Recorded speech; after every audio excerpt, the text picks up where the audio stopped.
आम के अंदर आता है। इसमें अगर आप लोग फाइंडिंग देखते हैं तो ओरल कैविटी के साथ जो एंगल ऑफ माउथ है वहाँ के ऊपर लीजन है, इसको हम पेरी ओरल भी कहते हैं, ठीक है, और near the angle of mouth.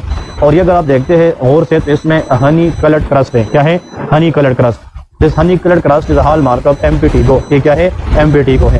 तो एम्पिटिगो हमारे पास क्या है? एम्पिटिगो एक सुपरफिशियल बैक्टीरियल इन्फेक्शन होती है जिसमें प्राइमरीली एपिडर्मिस इन्वॉल्व होती है, ठीक है जी। ये सुपरफिशियल इन्फेक्शन है। एम्पिटिगो दो तरह की होती है, नॉन बुल्लस एम्पिटिगो और एक होती है बुल्लस एम्पिटिगो। कभी कभार एम्पिटिगो इन्फेक्शन के अंदर फ्लूइड बनती है, उसकी जो लीजन होती है तो फ्लूइड फिल्ड लीजन्स को हम बुल्लस कहते हैं, ठीक है जी। तो बुल्लस एम्पिटिगो ये स्टेफाइलोकोकस ओरियस कराती है और जो नॉन बुल्लस एम्पिटिगो है वो स्ट्रेप्टोकोकस स्पीशीज कराती है। तो स्ट्रेप्टोकोकस बैक्टीरिया नॉन बुल्लस एम्पिटिगो कराती है, जो बुल्लस एम्पिटिगो है वो स्टेफाइलोकोकस ओरियस कराती है। और इसमें यह भी बताया जाता है कि जिन लोगों में बुल्लस एम्पिटिगो होती है उन बच्चों के अंदर मतलब इम्यूनिटी लो के चांसेस ज़्यादा होते हैं, दे आर इम्यूनो कम्प्रोमाइज, ठीक है जी। इसमें सुपरफिशियल इन्फेक्शन होता है और इसमें हनी कलर्ड क्रस्ट बनता है। क्या बनता है? Honey coloured crust. तो आप लोगों ने एक पेज पे ये तो लिखना भी है, दूसरे पेज पे लिखे इंपॉर्टेंट टॉपिक्स कि आप लोग घर जाएंगे तो आप लोगों को ये भी पता होना चाहिए कि इसमें इंपॉर्टेंट टॉपिक्स कौन कौन से हैं जो आप लोगों ने घर जाके फिर करने हैं। तो एक ऊपर लेके एम्पिटिगो, क्या लिखना है? एम्पिटिगो। ये आप लोगों ने घर जाके इसके साथ गूगल में 2-3 पिक्चर और भी देखने हैं कि एम्पिटिगो का पिक्चर किस तरह आता है, बुल्लस कैसे होता है, नॉन बुल्लस कैसे होता है, ठीक है जी। ये ज़रूरी है। इसकी ट्रीटमेंट एंटीबायोटिक है क्योंकि इन्फेक्शन बैक्टीरियल है, तो इसकी ट्रीटमेंट में हम एंटीबायोटिक्स कहते हैं। और दूसरी बात यह है कि इसमें एक ऑइंटमेंट देते हैं, इसको हम म्यूपिरोसिन कहते हैं, MUPIROCIN, mupirocin. That is the ointment of the choice for the एम्पिटिगो।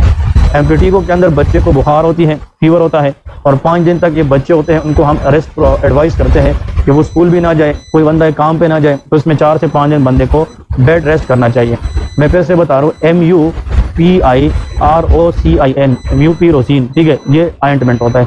That is honey coloured crust and एम्पिटिगो।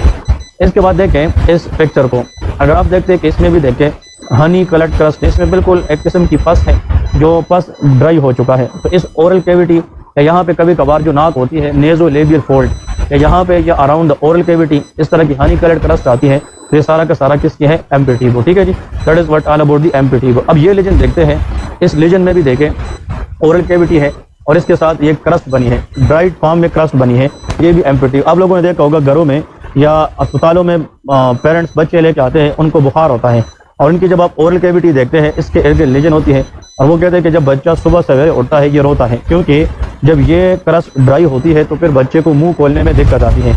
और जो ड्राई क्रस्ट है they some time bleed as well, जब बच्चे इसको छेड़ता है तो इससे ब्लीडिंग भी होती है।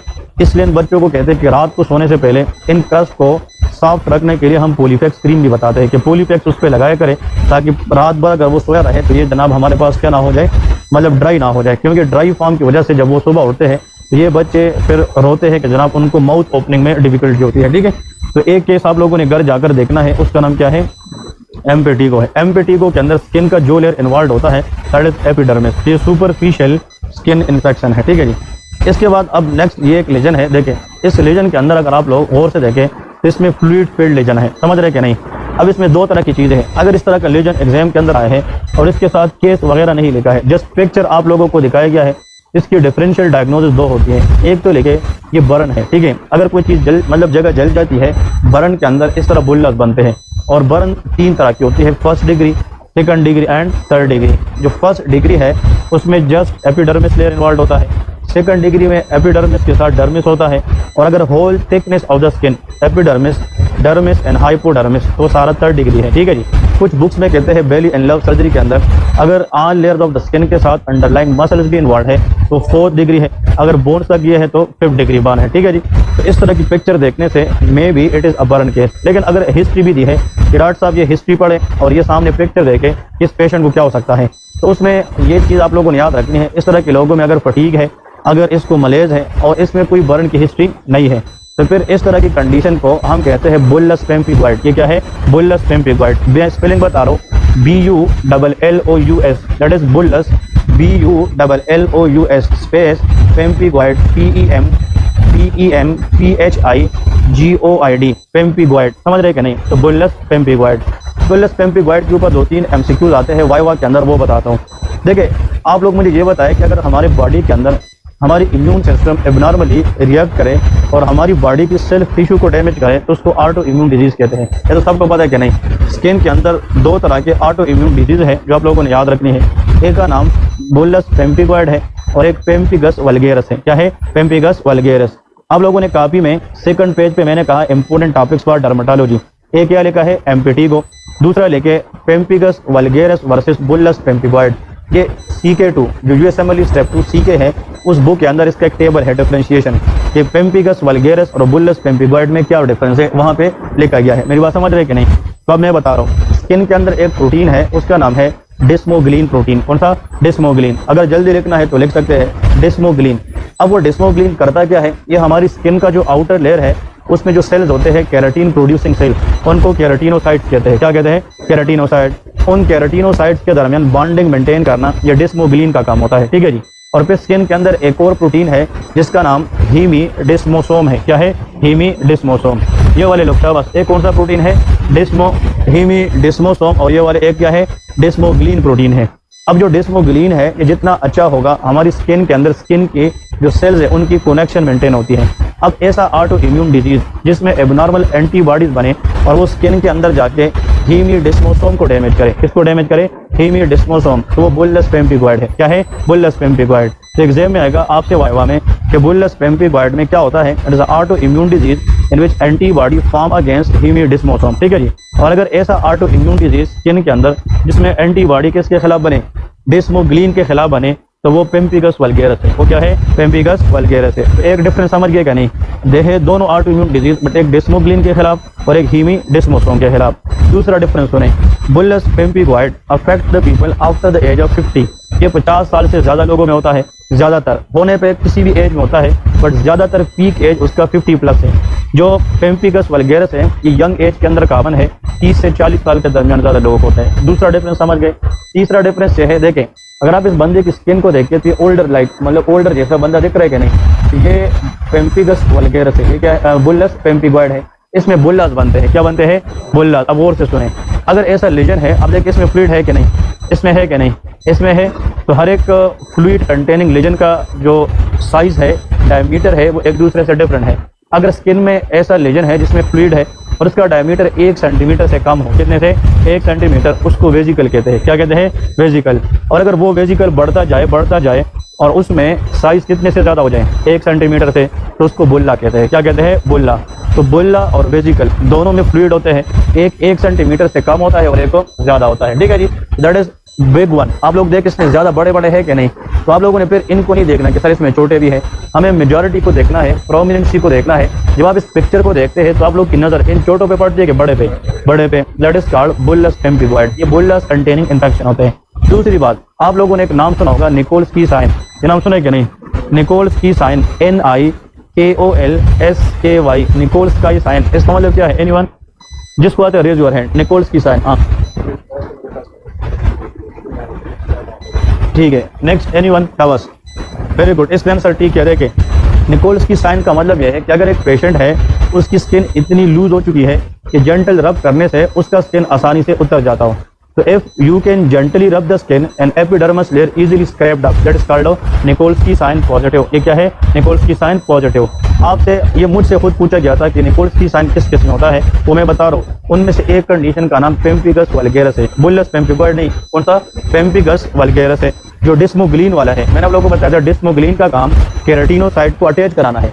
अगर डिस्मोग्लिन खराब है तो आपकी जो स्किन की सपोर्ट है वो खराब हो जाएगी कि नहीं? तो फिर जेंटल रब करने से आसानी से स्किन उतर जाएगी। तो गौर से सुने, कितने किस्म के ऑटो इम्यून डिजीज है? 2, बुलस पेम्पिगॉइड एंड पेम्पिगस वल्गेरस। किसमें निकोल्स्की साइन पॉजिटिव है? पेम्पिगस वल्गेरस। तो इट इज मोर डेंजरस। अगर आप स्किन आसानी से उतर जाती है वो मोर डेंजरस है। तो पेम्पिगस वल्गेरस में भी fatal, bullous pemphigoid is not fatal. समझ रहे कि नहीं? नंबर 2, पेम्पिगस वल्गेरस में म्यूकोजल इन्वॉल्वमेंट होती है, म्यूकोजल प्रॉब्लम, और इसमें म्यूकोजल प्रॉब्लम नहीं होती है। अब समझ गए कि नहीं? ये जो बातें मैंने की है ये CK2 में कॉपी पेस्ट वहाँ पे लिखी हुई है। और आखिर में लिखते हैं कि दोनों की टेस्ट क्या करेंगे? एंटीबॉडी चेक करेंगे। अगर डिस्मोसोम के खिलाफ है तो बुलस पेम्पिगॉइड है, डिस्मोग्लिन के खिलाफ है तो पेम्पिगस वल्गेरस है। दोनों इन्फेक्शियस है कि दोनों ऑटो इम्यून है, तो ऐसा ड्रग देंगे जिससे हम इम्यून सिस्टम की रिएक्शन को क्या करें? काम करें। तो कार्टिकोस्टेरॉइड देते हैं। स्टेरॉइड इसमें भी ट्रीटमेंट ऑफ चॉइस है और उसमें भी ट्रीटमेंट ऑफ चॉइस है। ये क्लियर है कि नहीं? That is called bullous pemphigoid. अब देखिए यहाँ पे इस पिक्चर को देखते हैं, ये फिंगर से, फिंगर के ऊपर आप लोगों को ये इस तरह गोश्त का जो टुकड़ा है वाइटेड लेजन नजर आ रही है, इसको वाट्स कहते हैं। क्या कहते हैं? Very good, that is called wart, WARTS। ये भी आप लोग इंपोर्टेंट में लेके वाट्स, इसके और पिक्चर भी आप लोगों ने घर जाके देखने हैं। वाट्स को ब्रैकेट में लेके शाबाश सारे एक दफा बता रहा हूँ, ब्रैकेट में लेके VERRUCAE।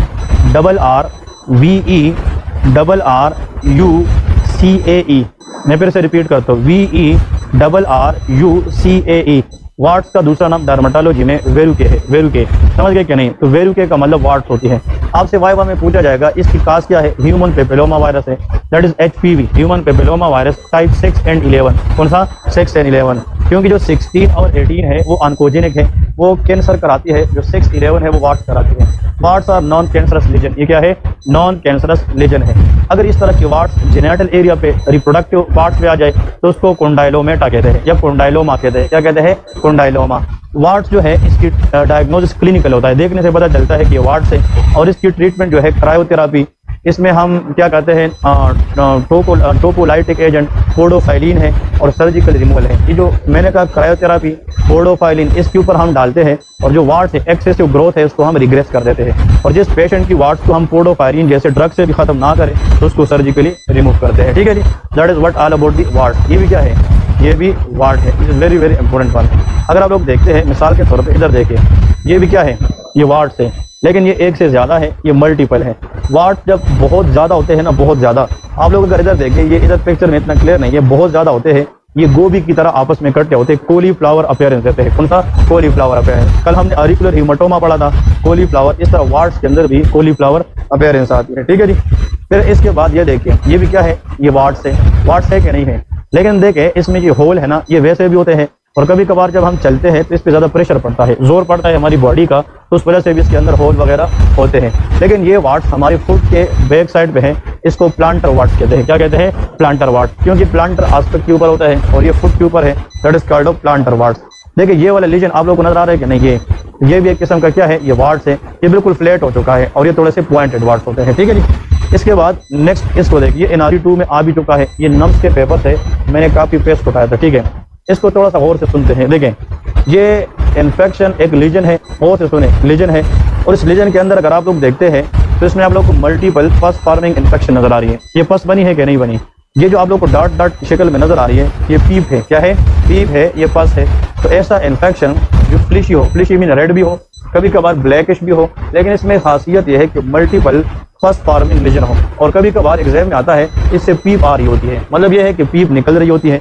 That is called carbuncles. इसका नाम क्या है? कार्बंकल्स, CARBUNCLE, इसको कहते हैं कार्बंकल। ये नाम सुना है कि नहीं? Very important one. अब मेरी बात गौर से सुने, अगर हमारे बॉडी के अंदर, ये बात सुनने वाली है, ठीक है, अगर एक हेयर फॉलिकल है उसकी इन्फ्लेमेशन होती है तो वो फोलिकुलाइटिस है।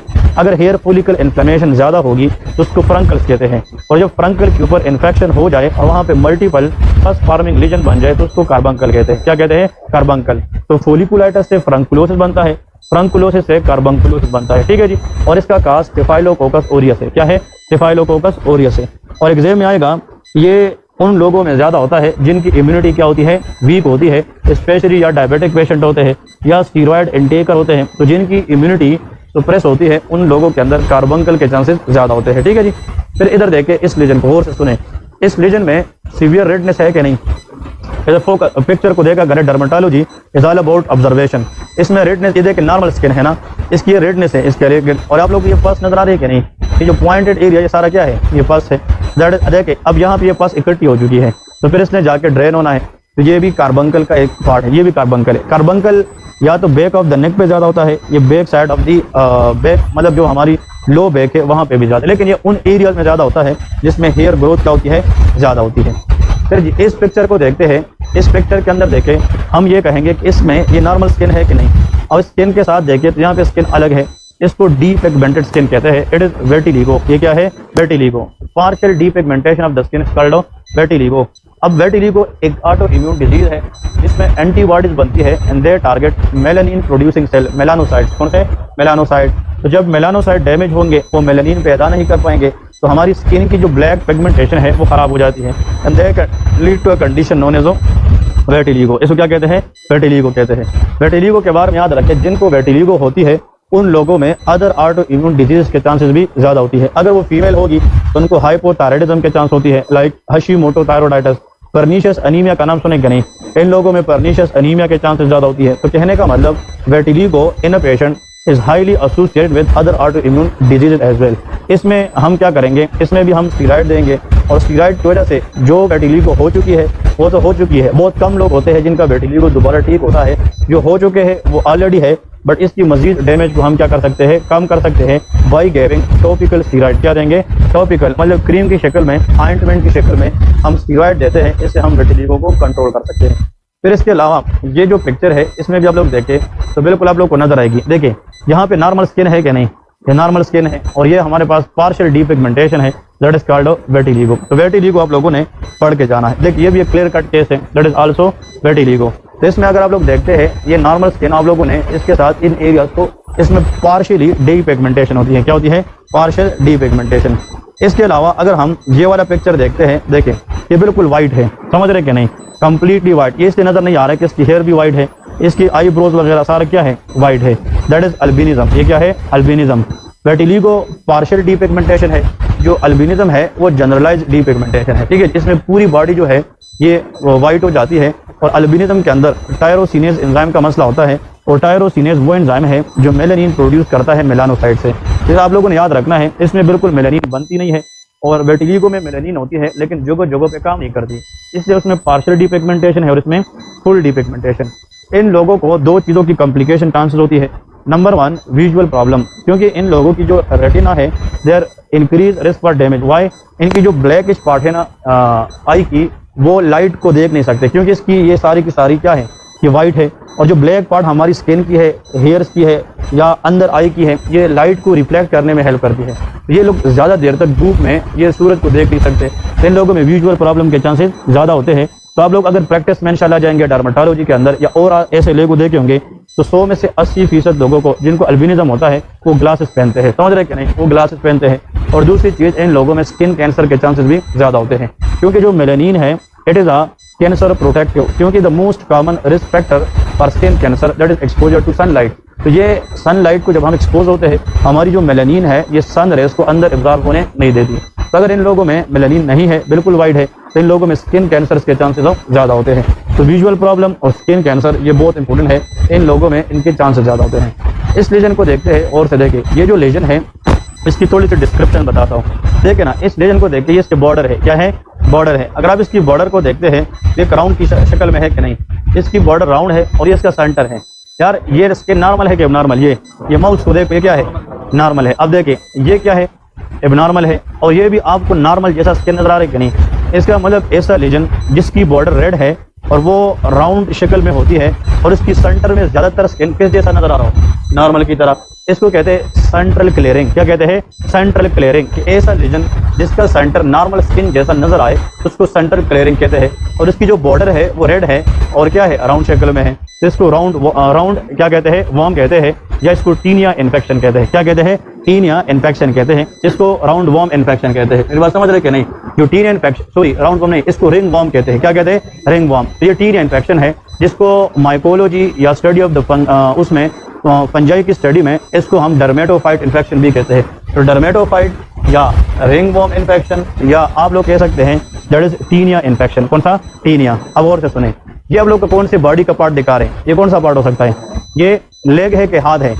ये हाथ है, ठीक है ना, ये हाथ है। अब अगर ये लेग भी होता लेकिन फुट एरिया है या लेग एरिया है, जो फुट है, लेग है या हाथ है, इसमें अगर टीनिया की इन्फेक्शन आती है इसको हम टीनिया कार्पोरस कहते हैं। क्या कहते हैं? Tinea corporis. Corporis means CORPORIS। तो tinea corporis is the very common finding in this patient. Same round lesion अगर रिंग वर्म, ये आप लोगों को हेड में नजर आ जाए वो टीनिया पेडिस, टीनिया कैपिटस है। अगर वो हाथ में इस पाम के अंदर आ जाए वो टीनिया मेनम है। और अगर वो नेल में आ जाए टीनिया अनगुअम है। फुट में आ जाए तो टीनिया पेडिस है। क्या है? Tinea pedis.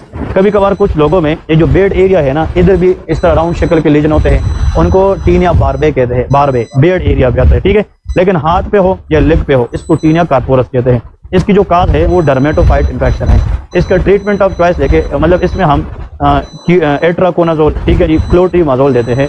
और जो टीन या इन्फेक्शन नेल में हो जाए, कहाँ पे हो जाए, नेल में, तो उसके लिए टर्बिनोफिन देते हैं। क्या देते हैं, टर्बिनोफिन। आप लोगों ने टर्बिसिल क्रीम का नाम सुना होगा, टर्बिसिल टैबलेट्स का नाम सुना होगा, ये टर्बिनोफिन है। तो ऐसा लीजन अगर सर कहे ना कि इसको डिस्क्राइब करे, तो sir a lesion which is round in shape having centre clearing and erythematous border that is called tinea infection, जिसको डर्मेटोफाइट कहते हैं। तो ये भी देखे ना, एक राउंड है कि नहीं है, राउंड है, और इसका सेंटर क्या है, क्लियरिंग है। That is also known as ring worm infection. ये क्या है, रिंग। तो ring worm infection is caused by a specific type of fungi known as dermatophyte. वो क्या है, डर्मेटोफाइट। आपसे सर अगर वाई वहाँ पे पूछे कि the best oral anti dermatophyte agent क्या है, उसका नाम है ग्रेसियोफिल्वेन। क्या है, ग्रेसियोफिल्वेन। ये एंटीफंगल ड्रग है, ग्रेसियोफिल्वेन। लेकिन आजकल ज़्यादा इसलिए यूज़ नहीं होता, इसके अनवांटेड साइड इफेक्ट ज़्यादा होते हैं, ठीक है जी। नेक्स्ट आते हैं, देखें ये बिल्कुल यहाँ पे देखें, ये बॉर्डर नजर आ रही है कि नहीं, और अगर आप देखें तो सेंटर में क्या है, क्लियर है। ये टीन या इन्फेक्शन है या डर्मेटोफाइट इन्फेक्शन होती है। मैं इसलिए कह रहा हूँ ना, यहाँ पे वाइटिश ज़्यादा है, तो जो केस आप लोग को मिलता है, गूगल में जाके इसके साथ 3-4 इमेजेस रिलेवेंटली भी देखा करें, ताकि ये चीज़ आप लोग के जहन में बैठ जाए। मेरा काम इंपॉर्टेंट चीज़ एक्सपोज करनी है, और आप लोगों का काम इस पे जाके घर में मेहनत करना है, ठीक है जी। इस तरह का लीजन अगर आ जाए ना स्किन में, देखें इस लीजन को देखते हैं सबसे पहले, अगर मैं यहाँ पे देखे और से ये देखता हूँ, ये एरिया ये अलग तरह है और ये अलग तरह की है, तो इसके अंदर जो सिमेट्री है वो एक जैसी नहीं है, नंबर 1। इसके जो बॉर्डर्स है वो रेगुलर है कि इरेगुलर, इरेगुलर है। इसमें कलर वेरिएशन है कि नहीं, यहाँ पे ज़्यादा डार्कर है, यहाँ पे लाइट है, समझ रहे कि नहीं। और इसकी डायमीटर भी 5-6 mm से ज़्यादा होता है, कितने से, 6 mm से। और इसमें अगर सर कहता है कि ये लीजन पेशेंट को है, लेकिन पेशेंट आज इसलिए आया था कि उसको इस तरह की लीजन दूसरी भी अब अपेयर होना शुरू हो गई है, तो उसको कहते हैं evolution of new lesion, evolution of new lesion. तो मैंने पहले कहा कि हम ए का मतलब यह है कि इन दोनों की हम क्या चेक करते हैं कि ये एसिमेट्रिकल है कि नहीं है, समझ रहे कि नहीं। तो आप लोग देखिए इन दोनों की जो लीजन, और बी पर बॉर्डर है, क्या है, बॉर्डर है। सी फॉर कलर वेरिएशन है, क्या है, कलर वेरिएशन है। और डी फॉर डायमीटर है, 6 mm से ज़्यादा होता है।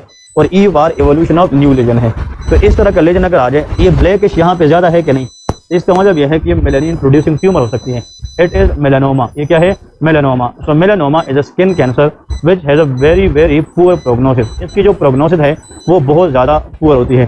तो देखिए ABCDE क्राइटेरिया, सर आपसे पूछता है कि मेलानोमा में ABCDE का मतलब क्या है। A for asymmetry of the lesion, B for border irregularity, C for colour variation, D for that is diameter, और E for evolution of new lesion, ठीक है जी। ये आप लोगों ने याद रखने हैं, ठीक है, ये बहुत इंपॉर्टेंट है। तो ये चीज़ आप लोगों को समझनी है। और 3 तरह के कैंसर है स्किन में, basal cell carcinoma, squamous cell carcinoma and melanoma. इन तीनों में सबसे कॉमन बेसल सेल कार्सिनोमा है, लेकिन वो बिनाइन है, very very slow metastatic tumour है, तो उसकी प्रोग्नोसिस सबसे अच्छी भी है। ये होने पे सबसे कम है, बट वंस इट हैपन इसकी प्रोग्नोसिस बहुत पुअर होती है, ठीक है जी। तो ये इसके बारे में एक पॉइंट याद रखें। देखिए ये लीजन किसका है, basal cell carcinoma, squamous cell, ये मेलानोमा, मेलानोमा का लीजन है। और ये मार्कल सेल कार्सिनोमा है। मार्कल सेल हमारी एपिडर्मिस के अंदर होते हैं। कहाँ पे होते हैं, एपिडर्मिस। इसमें चेरी, जिस तरह चेरी नहीं होती, चेरी रेड कलर, इसमें चेरी अपीयरेंस लीजन होता है। तो आप लोग इंपोर्टेंट के साथ देखिए, स्किन कैंसर्स के पिक्चर्स मैंने देखने हैं कि बेसल सेल कार्सिनोमा क्या है, स्क्वामस क्या है, और मेलानोमा क्या है। देखिए यूजुअली स्किन कैंसर की common cause exposure to sunlight है। तो आप लोगों को पता है हमारी बॉडी पार्ट का सबसे ज़्यादा एक्सपोज एरिया वो फेस है। क्या है, फेस। तो एग्जाम में ये भी पूछता है कि अगर एक पेशेंट है, उसको स्किन कैंसर की लीजन है, और वो इस आई के साथ है, या चीक पे है, या नाक के साथ है, मतलब ये है कि अपर लिप से ऊपर है। कहाँ से ऊपर है, अपर लिप से। तो ये अपर लिप ऊपर है, तो upper lip is a both for the lower lip. Both ऊपर रहता है ना, so both is B any lesion for cancer in the face above the upper lip, वो बेसल सेल कार्सिनोमा है। क्या है, बेसल सेल। और अगर कैंसरस लीजन लोअर लिप पे है या चिन पे है, मतलब लोअर लिप के नीचे है, तो ये लोअर लिप इस अपर के लिए स्मॉल लोग ही नीचे रहते हैं, तो स्मॉल सेल कार्सिनोमा है। तो बेसल सेल कार्सिनोमा की लीजन अपर लिप के ऊपर होता है, और स्क्वामस सेल कार्सिनोमा की लीजन लोअर लिप के नीचे होता है, ठीक है जी। ये पॉइंट इंपोर्टेंट है। ये वो ABCDE क्राइटेरिया बताया है कि नहीं। ए फॉर क्या है, asymmetry, B for border regularity है, सी फॉर कलर वेरिएशन है, डी फॉर डायमीटर, और E for evolving a new lesion. तो पहले से एक लीजन था, अब वो बढ़ती जा रही है। और मेलानोमा में जब ई आ जाए ना, ई और से सुने, this is a sign for poor prognosis in the patient. इसका मतलब कि कैंसर अब फैलता रहता है और एक लीजन से 2 से 4 बनती जा रही है। तो ये पेशेंट के लिए अच्छी खबर है कि बुरी है। That is a poor prognostic sign. अब देखिए इस लीजन को थोड़ा सा देखते हैं, that is very very important one. इस लीजन को बहुत सारे लोग जो होते हैं वो मिस डायग्नोस करते हैं टीनिया कार्पोरस के साथ। किसके साथ? टीनिया कार्पोरस। उस जैसा दिख रहा है कि नहीं? लेकिन इस लीजन में और इस लीजन की फाइंडिंग सेम है, but they are multiple in nature. ये क्या होते हैं? मल्टीपल। वो ज्यादातर एक ही होता है, बड़ा होता है। ये छोटे होते हैं लेकिन ज्यादा होते हैं।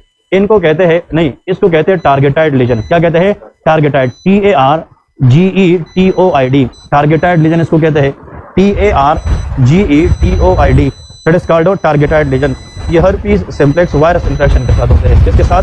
Herpes simplex. अगर आपसे सर ये पूछता है कि टीनिया कार्पोरस जैसे लीजन और कहाँ पे होते हैं, that is herpes simplex virus and that is targetoid lesion. इसको क्या कहते हैं? टारगेटाइड लीजन इसको कहते हैं।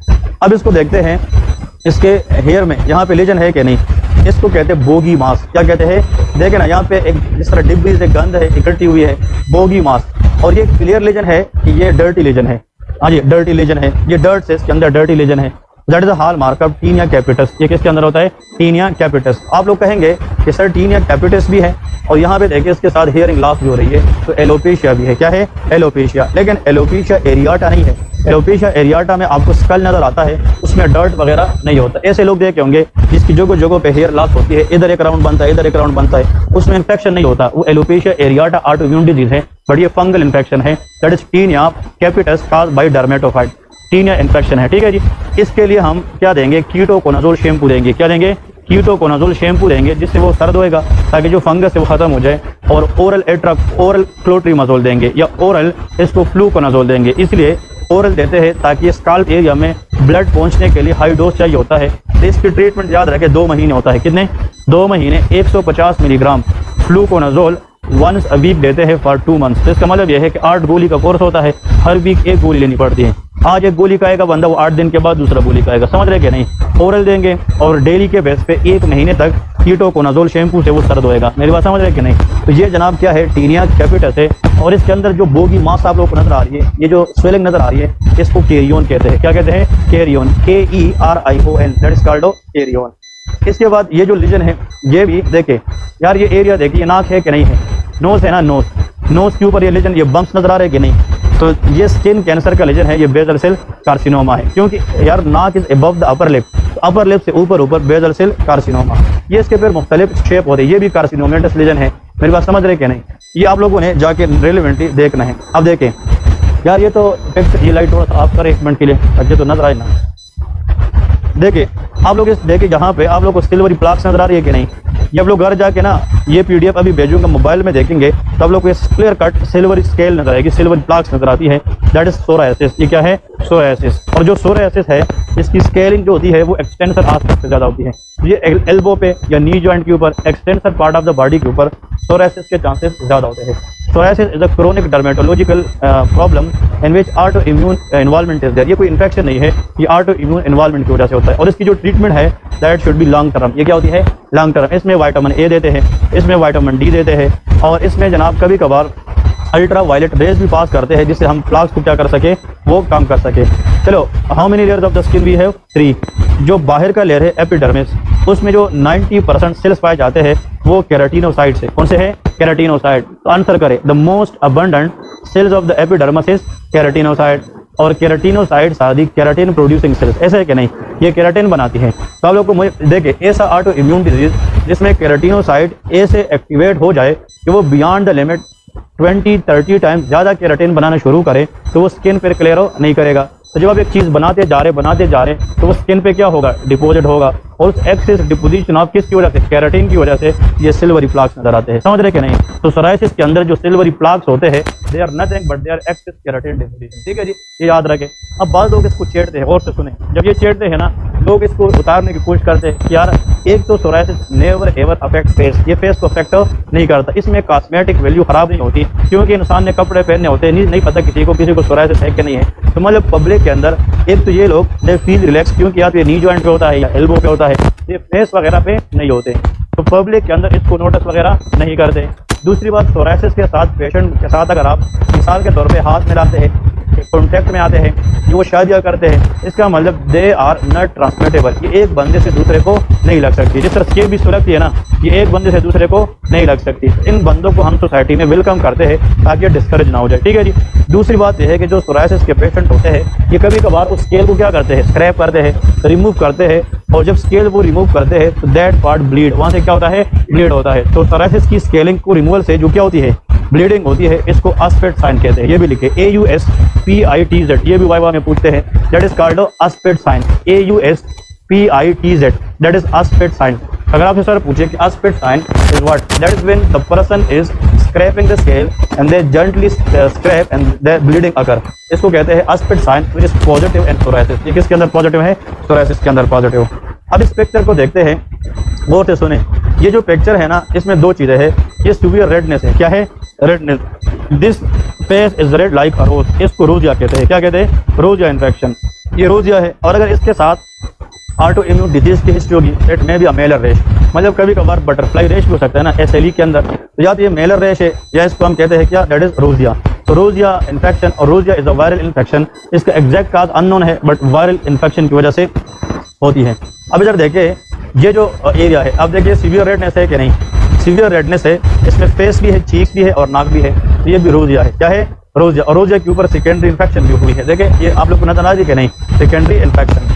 अब रोजिया इन्फेक्शन के अंदर ये कभी कभार ये नाक इन्वॉल्व होती है, नाक, और इसकी स्वेलिंग होती है, इसको राइनोपाइमा कहते हैं। क्या कहते हैं, राइनोपाइमा, लेकिन इतना इंपॉर्टेंट नहीं है, दैट इज रोजिया। सर इस लीजन को देखते हैं, थोड़ा सा गौर से सुने। ये लीजन स्किन के साथ इंटैक्ट है या रेज है, क्या बात, रेज है। फिर ये स्किन से रेज तो है, बट इन लीजन के अंदर अगर आप लोग फिर घर जाकर देखेंगे, इसमें ये स्पॉट्स नजर आते हैं कि नहीं, इसमें ये डॉट्स नजर आते हैं कि नहीं।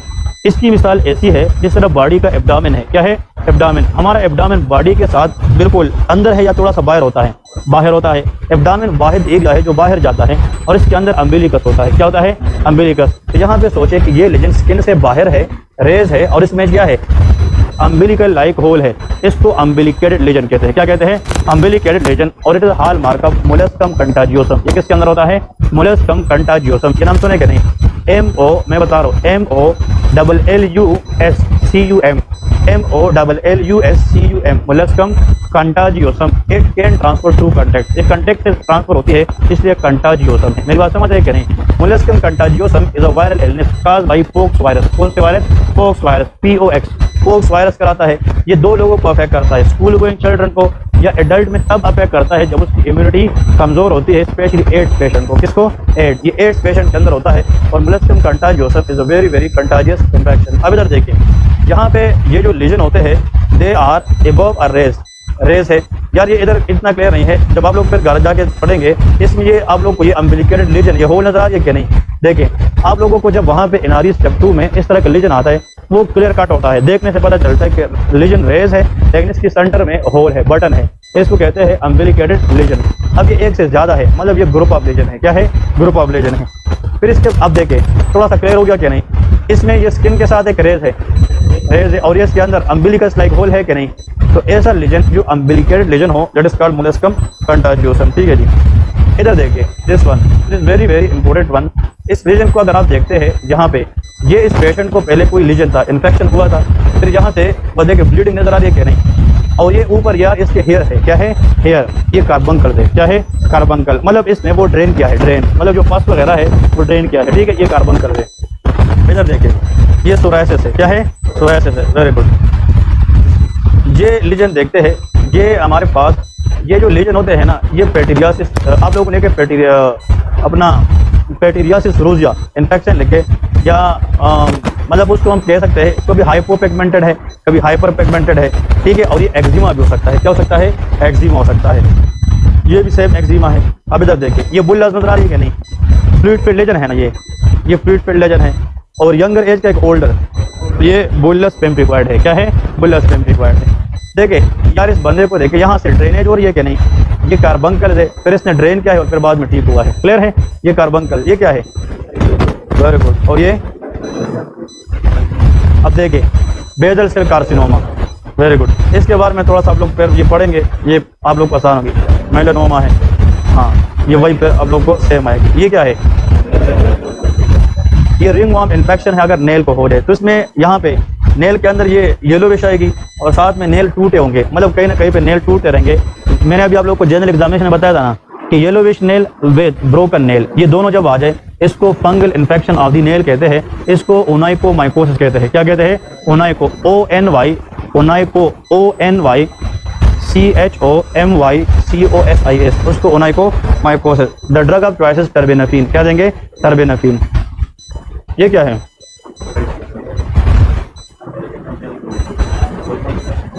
हाँ ये ठीक है। तो आप लोगों ने जितने पिक्चर डर्मेटोलॉजी में याद रखना है, ठीक है जी। डर्मेटोलॉजी के अंदर ये पिक्चर लाजमी होते हैं।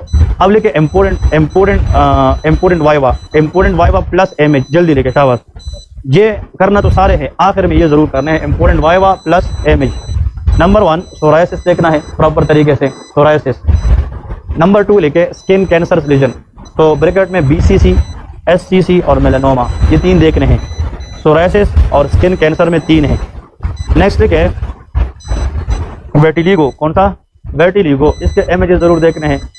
वेटिलिगो, इसके इमेजेस आते हैं। कार्बंकल लेके, क्या? Carbuncle is very important.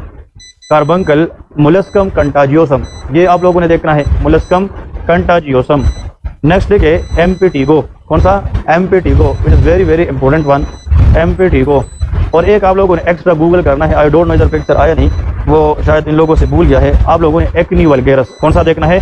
Acne वल्गेरस, क्योंकि वो पिंपल्स होते हैं ना फेस के ऊपर, और ये प्यूबर्टी के साइंस होते हैं, टेस्टोस्टेरोन बढ़ने की वजह से कुछ लोगों में एक्नी होती है। तो एक्नी वल्गेरस ये आप लोगों ने जरूर करना है। कितने हो गए? हाँ जी, कितने हो गए? 7। और 8 नंबर हर्पीज जोस्टर इन्फेक्शन, जो ओटिकस है, ये कान के साथ है या आई के साथ है, तो हर्पीज जोस्टर वाले। बस ये 8 आप लोगों ने डेफिनेट करने हैं। ये तो करने सारे, तकरीबन 30-28 इमेजेस है, और इसके साथ घर जाके थोड़ा सा, जिस तरह मैंने 5-5 चीज़ें बताई, थोड़ा सा वाइवा देखना है, ठीक है। Last question of the class, एक मैंने आप लोग को पहले बताया निकोल्स्की साइन। निकोल्स्की साइन में जब आप पेशेंट से थोड़ा सा जेंटली स्किन रब करते हैं ना, वो इस आसानी से उतर जाता है। एक कंडीशन क्या था? पेम्पिगस वल्गेरस। अगर सर कहते कि दूसरा बता दे किस में होता है, तो आप लोग लिख सकते हैं staphylococcal scarlet skin syndrome, SSSS। समझ गए कि नहीं? फिर से बता रहा हूँ, स्टेफाइलोकोकल, तो एक एस हो गया, स्कार्लेट दूसरा एस हो गया, SCALDED, और स्किन सिंड्रोम 4 एस लिखने हैं। स्टेफाइलोकोकल स्कार्लेट स्किन सिंड्रोम, इसमें भी निकोल्स्की साइन पॉजिटिव होती है, ठीक है जी। अगर थर्ड पूछे तो लेके स्टीवन जॉनसन सिंड्रोम, ये नाम सुने कि नहीं? स्टीवन जॉनसन सिंड्रोम एक ड्रग रिएक्शन होता है जिसमें 10% बॉडी सरफेस एरिया इन्वॉल्व होता है। उसमें भी इतना सीवियरली एपिडर्मस डैमेज होता है कि स्किन आसानी से उतर जाता है। मैं समझ रहे कि नहीं? फिर इसके बाद नेक्स्ट लिखे टॉक्सिक एपिडर्मल नेक्रोलाइसिस, कौन सा?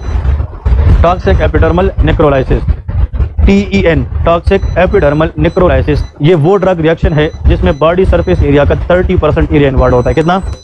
30% एरिया इन्वॉल्व होता है। तो कितनी बातें बताई है? 4, ठीक है जी। एक पेम्पिगस वल्गेरस, दूसरा staphylococcal scarlet skin syndrome, Steven Johnson syndrome और टॉक्सिक एपिडर्मल नेक्रोलाइसिस। ये 4 ऐसी कंडीशन है जिसमें स्किन अगर आप जेंटल रब करेंगे वो आसानी से उतर जाता है। इन चारों के अंदर निकोल्स्की साइन पॉजिटिव होता है। मेरी बात समझ रहे कि नहीं? आस्पेट साइन ये सोराइसिस के अंदर होता है। कौन सा? आस्पेट साइन, ठीक है जी। ये आप लोगों ने याद रखना है।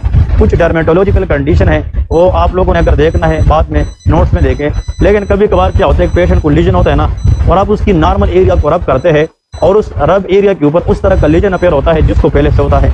इसको कोबनर फिनोमेना कहते हैं। क्या कहते हैं? कोबनर फिनोमेना, KOEBNER, कोबनर फिनोमेना। ये जाके थोड़ा सा पढ़ना है। और एक पता है, आप हमारे साथ इस तरह देखे, हमारे क्लास में भी एक फीमेल थी, उसको एक किस्म की एलर्जी होती है। क्या होता है कि जब वो अपने स्किन पे जो भी ट्रा करते हैं ना वो लोग, आप उस पर अपना नाम, आपके पास कुछ नहीं होता, स्किन पे लेके अपना नाम और इसको थोड़ा सा टेप करें तो वो नाम अपेयर हो जाता है। इसको डर्मेटोग्राफिज्म कहते हैं। क्या कहते हैं? डर्मेटोग्राफिज्म, कि whatever the graph you are drawing in your skin it appear for a while, इसका नाम डर्मेटोग्राफिज्म है। तो आपसे सर अगर पूछे यार ऐसा कंडीशन जिसमें बंदा स्किन पे कोई भी चीज़ ड्रा करे तो उसी टाइम अपेयर होता है, तो उसका नाम डर्मेटोग्राफिज्म होता है, ठीक है जी। सी यू टुमारो इंशाल्लाह। ओके, अल्लाह हाफिज़। कुछ क्लियर हुआ कि नहीं? इंपॉर्टेंट चीज़ें हैं ये, आप लोगों ने बार बार इसको प्रैक्टिस करनी है, ठीक है जी। इसको दे के मैं उसको भिजवाता हूँ कि वो ले जाए। आप लोग थोड़ा सा बैठ जाए ताकि और लोग ना ये प्रोजेक्टर उठाए तो फिर निकल जाए, ठीक है। 2 मिनट बैठ जाए। कल